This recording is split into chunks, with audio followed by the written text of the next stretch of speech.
Hello everyone and welcome to this new update video. Today we got a massive update with a lot of new rides, new primitive, new materials, a lot of quality of life changes, changes to the roller coaster builder and a lot more. So let's just get straight into this. So you can already see I am actually already in the new Intense ride, which is called G-Force. I think it's called G-Force. Oh no, it's just this one is called the Lounge Free Fall, as you can see. And well, you of course have just this one, and it's of course the remodel of the old Lounge Free Fall, and it looks a lot better. And always you can just change the appearance, a lot of the stuff. You can even, I think, no, you can just change one of the trains, but yeah.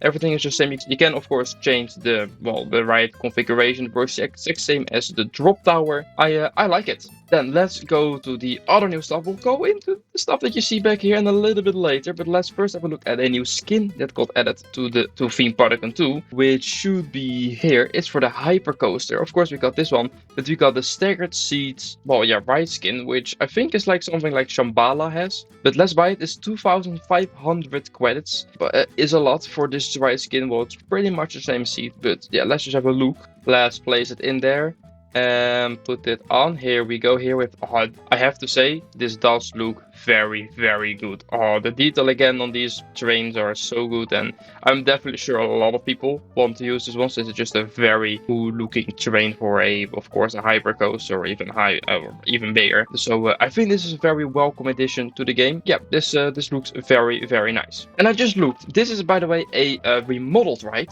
We actually got a new Intense ride, which I did not look at, but it's this one. Oh, it's a booster. Oh, guys, I'm going to be honest, I completely missed that we got this new one. It's called G-Force. It's normally like a booster ride you see on like fun fairs, sometimes in theme parks. Oh my god, but this one looks amazing. Look at this. Oh, I love like the spinny thing on the middle. Yeah, for people that have no idea what this ride does, it just rotates the whole time, and you go quicker and quicker and quicker until you like start to go inverted. And oh, this looks very good. I'm curious how good this is going to go. We're already going to go inverted. I have to say we're not spinning that hard. It is going a little bit slow, I feel like, but that could just be me. I think you can change anything on this. Well, of course you can always change a lot of colors, tag colors, and well, not change the ride program or anything. But this is G4. This is actually a new ride. I completely missed this, but oh, this looks amazing. I really like this ride. Yeah, it's going a little bit quicker, I feel like now. I like this. All right. And before we continue to the new primitives and all the other stuff, I just want to say, if you haven't subscribed, go subscribe. We just passed 400,000 subscribers, so thank you so much. I'm currently also in vacation in France, so that's why the microphone is bad and there's no camera. Okay, let's continue. Let's start with all of these new primitives. Yes, after all these years we finally got some new primitives, and especially some we have been asking for years now. So first we got like these sort of shapes that are constantly, well, of course 3-sided, 4, 5-sided, 6, 7, 8. These are hexagon, yeah, the triangle, pentagonal, hexagonal, septagonal, and octagonal. Probably saying them completely wrong, I'm sorry. But yeah, these are of course super useful for if you just want to make a simple tower that's just like this shape. It works so good, the same as all these shapes. These are going to be very useful. But the ones that might be even more useful are all of these. Well, how do you even call these? Like these turn pieces? How do they call it? Oh my god, the quarter torus. And just a curved cuboid, which is going to be again perfect for like high towers and stuff that you actually want to have an inside of, since of course we always had to do some weird stuff with like having to rotate a part around another part. But now we can literally just get this piece and just make that bigger, put that half in the ground, and tada, you have a curved path like this. It's just literally one primitive, and this is definitely going to save a lot of item limit and data limit stuff like that, since well, you only have to use one piece instead of like 20 to just do this. And then of course you got the exact same for these round pieces, which are I guess very useful for like pipes and stuff if you want to do that, and just like corner detail and just arches. So that's going to be very useful. Of course you cannot like cut these through the middle, so there's only going to be the full arch, not like half an arch or other stuff, but still I think these will be very useful. Then let's just go what's behind here actually, and I am very happy with this. We got some new textures, and we got some incredible textures, especially the first two right here, which are roof tiles and roof shingles. And these are going to be used so much. It actually looks very 3D, especially if you look at the top. And if we're just, let's just place it on like a roof itself. So yeah, let's say this is like a very big roof right here. And if we're just painting this on here, look how good that looks. Like, this is incredible. This is going to save so much time and so much item limit and data limit if you just use this. Since to be fair, this looks already just incredible detailed. And well, the same goes of course just for these roofs, which well also looks incredible. I think this can even be used as a path, I would say, since this as a path just always looks very good. And then we got some other textures. I just gave them a random color to think what I would say. But this is plaster. I'm not really sure what this will be used for, but it's plaster. I guess maybe for like walls and stuff. Then we have carpet, which I made red. This is of course a carpet. Not much I can say to that, but it looks very nice. Then this is rubber.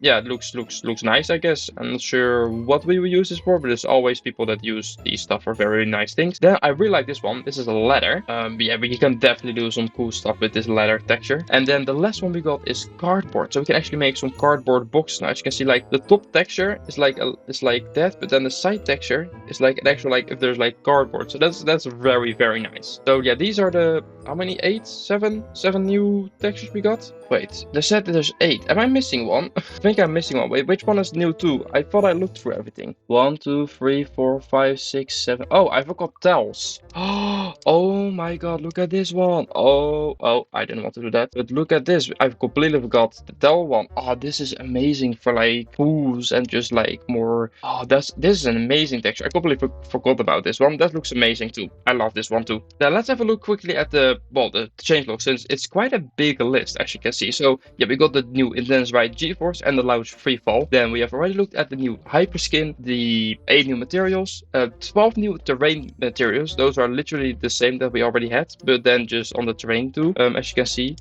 we have new icons for like remove air, which is well now looks like that. But we got all this stuff like the packed snow, leafy grass, ground mud, rough rock, dark rough rock, limestone, sandstone, basalt, salt, glacier, and cracked lava. So you can now literally just place those as terrain too. And we also got new icons for water, as you can see, which looks nice. It's just water and remove water, which makes it a lot more clear what it is instead of just an outline of nothing basically. So that's very nice. Then in the advanced track editor, you can now reset the track piece to the shape of the previous track piece. After placing a new track piece, the next piece will try to copy the curve of the previous piece as well now. So what this does, I made a little bit of a example here, which kind of broke it already. So I'm just going to start a new one and show you what I'm not really understanding what it did there. But yeah, what you can do is just like do a rotate. And let's say we want to go down here.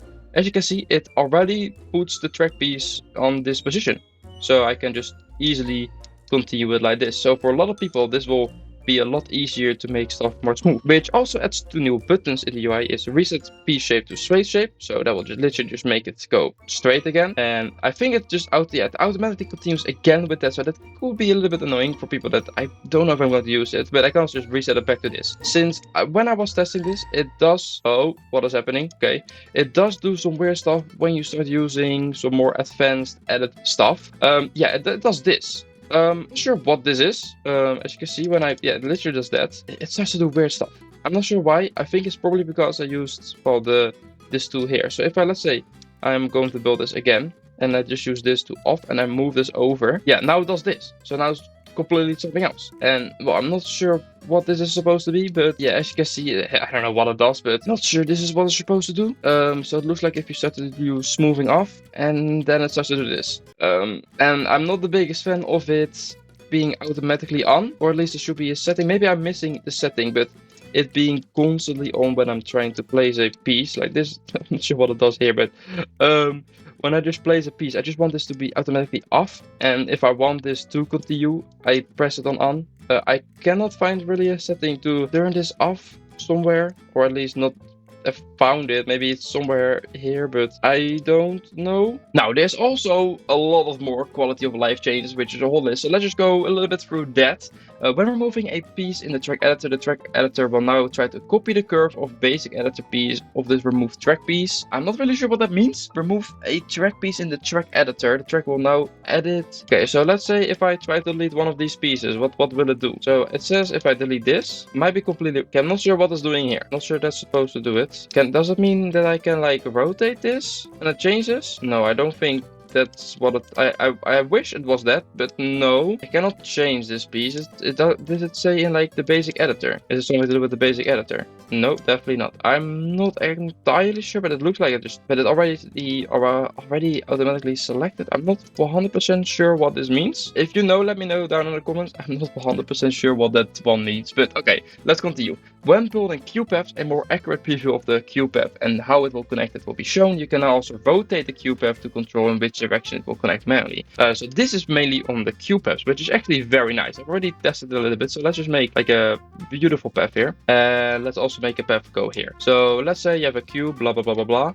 As you can already see, is that it now shows what it will do and where it will go. It is still a little bit glitchy, as you can see sometimes, where it just keeps the fence, but see here it sort of glitches. I'm not sure what it did there, but let's say we go to this corner. Always, you never were able to choose this, but now you should be able to rotate it, it said. I'm not sure what that does. That does not seem to work. Place it like that and then rotate this. How do you rotate? I'm not sure either how this works. Okay, well, again, I have no idea how this works. It seems to be a little bit goofy. If I want to connect it to this, how do I do that? Like that? No, see, that just breaks it. Maybe you guys know. I'm not sure how that works, but yeah, at least you're now able to see easier how the path will look. I'm not sure how it looks when you go up. Yeah, I guess just the same by the looks of things. And yeah, it will just do that. It is a lot nicer.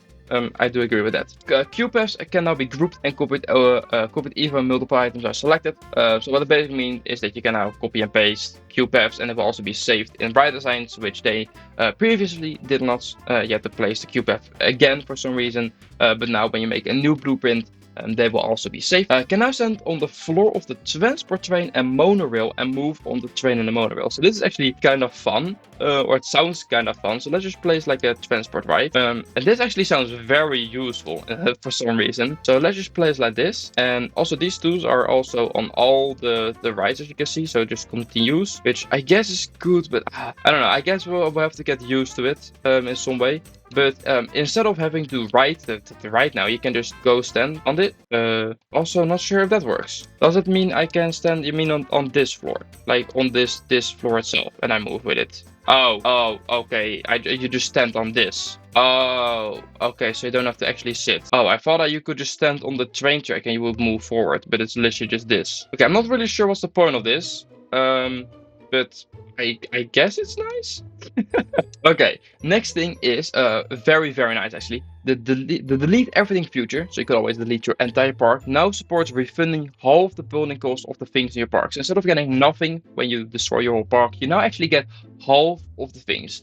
I would still suggest just deleting your park by hand. You of course go to selector, you can delete stuff very quick. But if it's like a very, very big park and you just don't really care, or it's like a money farm, you're like, I cannot be arsed to just delete everything by hand, you can now delete it with that and you get half the money back. The transport train and monorail will now only open the doors on the side the entrance and the exits are located on, right? So if I put it on open, oh yeah, look, it does. So it stays closed on this side and it's open on this side. And if I replace the exit on the other side, now both of the doors are actually open. So that's very nice. Well, updated terrain, added the icons. We looked at that. The price of the legacy paths are now consistent with the new paths. Okay. And some minor bug fixes. So that's quite a lot in this update. And another thing that you can now kind of do is make then some very smooth coasters, as you can see with the new tool. This is basically a 1 meter method, as you can see. And well, this is built by Leon. And he just made it very, very small. Just did the automatic tool, well, do his thing. And you can see how incredibly smooth this is. Of course, not very much hardline, but yeah, you can just make some very small pieces and it just starts to become very, very smooth. This is crazy. So there's definitely going to be, oh, I'm dead. Definitely going to be some stuff we are going to learn with that new tool. I'm not sure if I like it that much, but just building normal coasters, it definitely does some weird stuff sometimes. But of course, it's new. Maybe there's going to be some changes in the future. Of course, Dennis is always waiting for feedback with that. But we'll see what that tool is going to bring to Theme Park Tycoon and how smooth we can maybe make coasters right now. So guys, I want to thank you so much for watching. I hope you guys have enjoyed this video. If you did, please leave a like and subscribe on my channel. And I will say, as always, goodbye.